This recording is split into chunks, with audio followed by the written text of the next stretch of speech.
जय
जग में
నగర సంకీర్తన ప్రభాత సమయంలో ప్రశాంతి నిలయం ఆవరణలో మెహంగాలు పిలకల రావాలి చేస్తుండగా చల్లని గాలిలో వేద పండితులు శృతిహితంగా వేద పఠనం చేస్తుండగా తర్వాత స్త్రీలు ఆ తర్వాత పురుషులు మృదంగం పంజీర తాళాలతో నామ సంకీర్తన చేస్తూ స్వామి మందిరం చుట్టి రావడం ఒక మధురమైన అనుభవమే.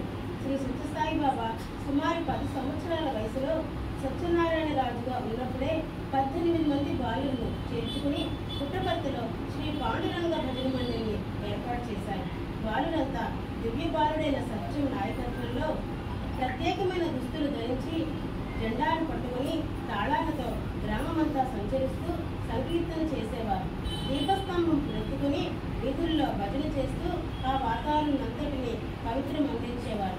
చుట్టుపక్కల గ్రామాలన్నీ కలరా స్ఫోటకం వంటి వ్యాధులతో నిండి జనులు నిశ్చిపాలవుతున్న దశలో పుట్టపర్తిలో ప్రజలు సుఖంగా జీవితం గడుపుతున్న కారణం శ్రీ సత్యం ప్రవేశపెట్టిన పాండురంగ భజన మహిమీయేనని అందరూ గ్రహించారు. చుట్టుపక్కల గ్రామాల వారు తమ తమ గ్రామాలకు ఈ భజన మండలి బాలులను పిలిపించుకుని వారిచే భజనలు చేయించుకుని వ్యాధి నివారణ పొందేవారు. బీజప్రాయమైన ఆనాటి పాండురంగ భజన మండలి ఈనాడు శ్రీ సత్యసాయి సేవా సమితి నగర సంకీర్తన బృందాలుగా విశ్వవ్యాప్తమయ్యాయి.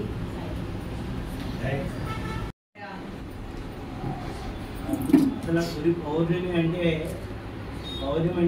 నిండు చంద్రుడు. మిగతా రోజుల్లో చంద్రుడు సగం వస్తాడు, చిన్నది వస్తుంది, ఇది వస్తుంది. కానీ పౌర్ణమి అంటే పూర్ణం 16 కళలతో ఉంటాడు స్వామి. మనకి దైవమే గురు రూపంలో వచ్చాడు. ఎందుకంటే మనకి జ్ఞానాన్ని ప్రసాదించాడు స్వామి. మిగతా పరమాత్ముడు వచ్చే శ్రీకృష్ణుడు గీత అందించాడు. స్వామి మనకి ఆ 16 కళలు, స్వామిలో ఉన్న కళలు ఏంటంటే నిరంజనుడు, నిష్కారుడు, సర్వజ్ఞుడు, సర్వాత్ముడు, సర్వవ్యాప్తి, సర్వ హృదయాల్లో ఉన్న ఆత్మస్వరూపుడు. ఆయన లేనిది లేదనమాట. ఆయన శాంతి స్వరూపుడు, అహింసా స్వరూపుడు, శాంతి, కరుణ, ప్రేమ, దయ, ఈ మొత్తం ఏమున్నాయో ఈ 16 కళలు అన్నీ కూడా సర్వవ్యాప్తి, సర్వాత్ముడు, సర్వజ్ఞుడు మొత్తం అంతా స్వామిలో 16 చంద్రుడిలో 16 కళలు ఏమున్నాయో స్వామిలో ఉన్న 16 కళలు ఆ స్వామిలో ఉన్నాయి. ఆయన పూర్ణచంద్రుడు. ఆయనకి అందుకే ఆ సాక్షాత్తు ఆ పౌర్ణమి నాడు చంద్రకాంతి ఎలాగా ఎంత కలగొంటతో మీరు చూస్తే చంద్రుడు స్వామి ముఖం. ఇక్కడ ఉన్న మహాత్ములు ఎంతమంది స్వామిని డైరెక్ట్గా దర్శనం చేసుకున్నారు. నిత్యం అదే పున్నమి వెన్ని చంద్రుడిలాగా వెలిగిపోయేవాడు ఆయన. ఆయన ముఖం అంత చక్కగా, అంత కలగా, అంతగా, అంటే అంత వెలుగులతో నిండి ఉండేది అనమాట. స్వామిని దర్శనం ఆయన ఇందాక అమ్మ చదివింది. ఆయన అలా నడుచుకుని వచ్చి మీ చేతిలో ఉత్తరాలు తీసుకొని మిమ్మల్ని ఆశీర్వదించి చేతిలో వికృతిని సృష్టించేవడం. ఎవరైతే మనస్ఫూర్తిగా ఆయన పాతపద్మాలను పట్టుకున్నారో వాళ్ళందరి బాధలను తీర్చారు. ఆయన మనల్ని ఉద్ధరించడానికి ఆయన వచ్చి శాంతి, దయ, ప్రేమ, కరుణ, అహింస అనే ఐదు ఆధారాలు మనకి ఇచ్చి వాటిని మీరు పాటించండి. ఇందాక ఆమె చెప్పారు, మీరు బయటికి వెళ్ళిపోయిన తర్వాత మీరు కాదు ఒక 2 నిమిషాలు మౌనం పాటించండి, నా పాతపద్మాలను స్మరించండి. నా పాతపద్మాలకి దేవతలే వస్తున్నారు దర్శించడానికి, మీరు ప్రత్యేకంగా దర్శించారండి, మీరు ఎంత పుణ్యాత్ములని. అలాంటి గురు పౌర్ణమి అంటే మనం గురువు మీద కంప్లీట్ విశ్వాసంగా, శాశ్వత విశ్వాసం, ఆ విశ్వాసమే ముఖ్యమండి. ఆ పాదపద్మాలను మనం పూర్తిగా విశ్వాసంగా ఇస్తే మనకు ఆ హిందూ చంద్రుడిలాగా మనలో ఉన్న బాధలన్నీ తొలగించి మనకి ఆ పౌర్ణమి లాంటి వెన్నెల్లాగా మనమై కూడా మన జీవితాలు కూడా వెన్నెలమయం చేస్తారు స్వామి. నీకు అవకాశం ఉంది స్వామి.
सच्चा साई बाबा जी